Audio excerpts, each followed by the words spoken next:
everybody, I'm Jack and this is Raw Tropical Living. Thanks for joining me again today. It's a Saturday and Saturday morning. Just had breakfast and I've got some things. I've actually got some plans today. I'm going to get out of the house a little bit. And I just thought I had time to do a little quick video here before I went. Eating disorders. Now when you saw this is a very serious subject. Different people could have clicked on this video for different reasons. And you might be kind of surprised, or not surprised, but how I'm going to treat the subject, or actually what I'm talking about in this subject. As a disclaimer, I know next to nothing about eating disorders, and but I've been, you hear the, when I say I know next to nothing about eating disorders, I'm a fairly not knowledgeable person, but I know a little bit about everything. A little bit about everything, not a whole lot about one thing. So what I mean is I'm aware of them and aware of what the various ones are, but it's a very complicated subject, and I really just really don't have an understanding of exactly what people's mentality are, what they're going through, and I don't think anybody does unless they actually have an eating disorder, or have had an eating disorder, or have been really up close and personal with somebody going through an eating disorder. I think there's a lot, and a lot of people are very well intentioned, but ever since I've been in this high carb vegan lifestyle and networking on YouTube and with social media with a bunch of different people, I hear a lot of talk about eating disorders and just casually throwing around eating disorders this, eating disorders that.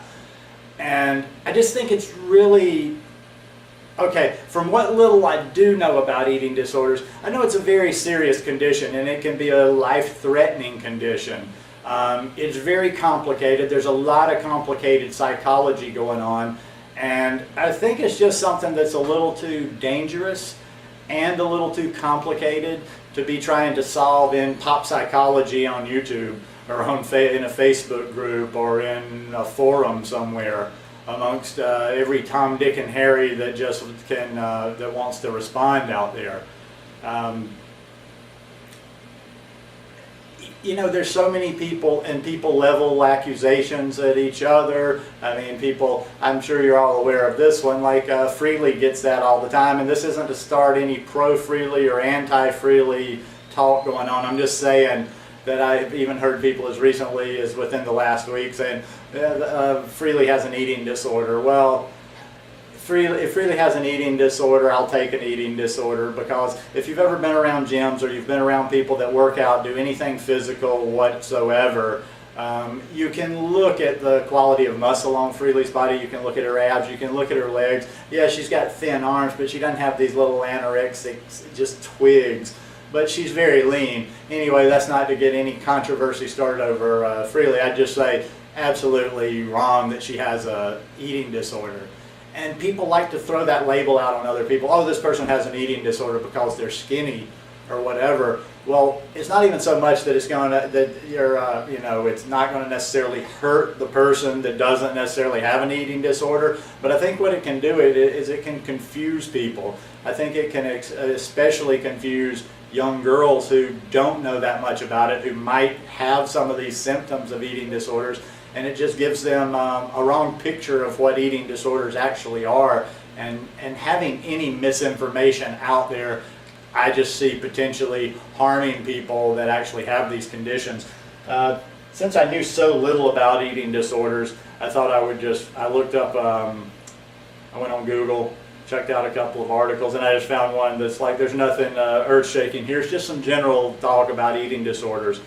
And some things, these are generalizing a little bit, and I wouldn't say like go down, you can't just look and say, oh, symptoms, I've got it, because there's other mitigating circumstances sometimes. But here's what this one has to say. Eating disorders are characterized by an abnormal attitude towards food that causes someone to change their eating habits and behavior. A person with an eating disorder may focus excessively on their weight and shape, leading them to make unhealthy choices about food with damaging results to their health. Just a few basics on types of eating disorders. Eating disorders include a range of conditions that can affect someone physically, psychologically, and socially. The most common eating disorders are anorexia nervosa, when someone tries to keep their weight as low as possible, for example by starving themselves or exercising excessively. Bulimia, when someone tries to control their weight by binge eating and then deliberately being sick or using laxatives. And then binge eating, when someone feels compelled to overeat. Some people, particularly young people, may be diagnosed with an eating disorder not otherwise specified. This means you have some but not all of the typical signs of eating disorders such as anorexia or bulimia. Now some of these, I mean, this is just like still giving you a little background, not really exactly the focus on what I'm talking about here, but still let's go through some of the basics. Causes of eating disorders. Eating disorders are often blamed on the social pressure to be thin, as young people in particular feel they should look a certain way. However, the causes are usually more complex. There may be some biological or influencing factors combined with an experience that may provoke the disorder, plus other factors that encourage the condition to continue. Risk factors that can make someone more likely to have an eating disorder include having a family history of eating disorders, depression, or substance misuse, being criticized for their eating habits, body shape, or weight, being overly concerned with being slim, particularly if combined with pressure to be slim from society or for a job, like a ballet dancers, models, athletes. Certain characteristics like having an obsessive personality, an anxiety disorder, low self-esteem, or being a perfectionist. Particular experience such as sexual or emotional abuse or the death of someone special. Difficult relationships with family members or friends. Stressful situations, for example, problems at work, school, or university. And here's one, I'm not real crazy about this one, but I mean it has some value, but you can't read too much into it. Do I have an eating disorder? Now some of these could be said of all of us because we're very much into our food, but we're doing it, I like to feel a good number of us are doing it in a healthy way. Do I have an eating disorder? And here's some questions you ask yourself. Sick. Do you ever make yourself sick because you feel uncomfortably full? Control. Do you worry you have lost control over how much you eat? This is from the UK, so they're talking in stone. Have you recently lost more than 1 stone, 6 kilograms in a 3-month period? Well now, if you're coming to this lifestyle, if you're new to this lifestyle, everybody loses weight at different rates. So just losing that amount, some people have a lot of weight to lose and they lose a lot of weight quickly. So that's not an end-all be-all. This one's a big one. Do you believe yourself to be fat when others say you are too thin? And food, would you say that food dominates your life? Well, dominating your life could possibly be applied to a lot of us because we sit around and talk about food, we study food, but I like to think that we're doing it a little differently than they're talking here. And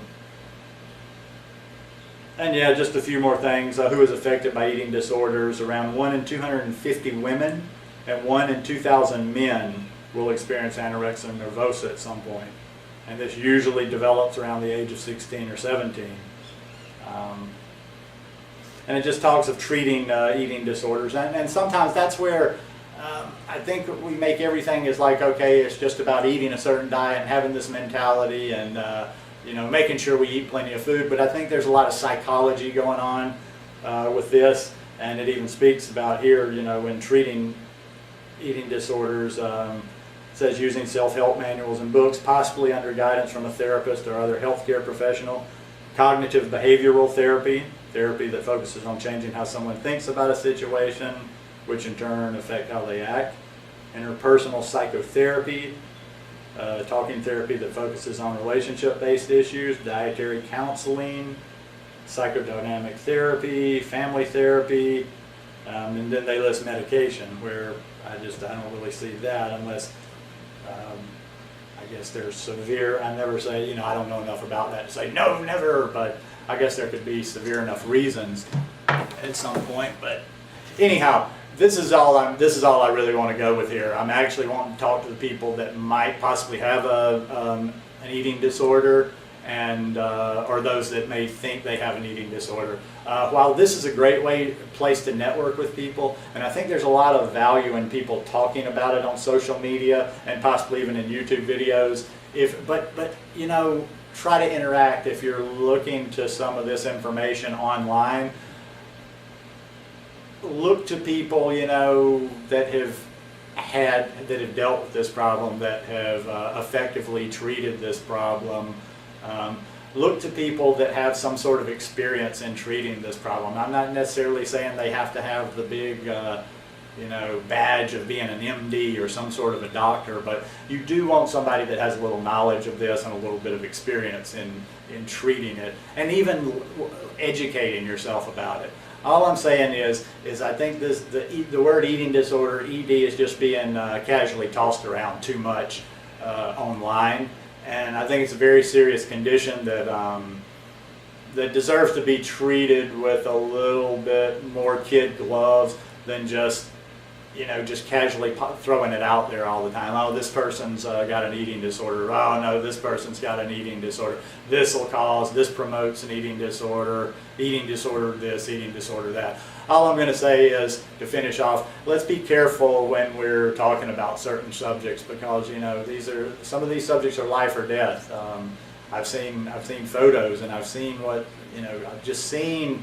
And it's very sad. I've seen the psychology of some of these people that are actually inpatient programs, and they're just skeletons, and they don't see that, and they actually there's just some messed up stuff going on there, and that's something that needs to be handled by professionals. That's not something that's going to be solved in a 15, 20, half-hour video on YouTube. Anyhow, hope you guys are having a wonderful weekend. If you like this video, give me a thumbs up. And I hope you'll subscribe to the channel, and I hope you will have some fun this weekend. If it's cold, do something fun inside. Play board games with your family. Do something old-fashioned. Get off the devices. Play a board game. Play some cards. Play charades. Just do something with it. Do something and interact with other people today. Have a great weekend, everybody. Peace.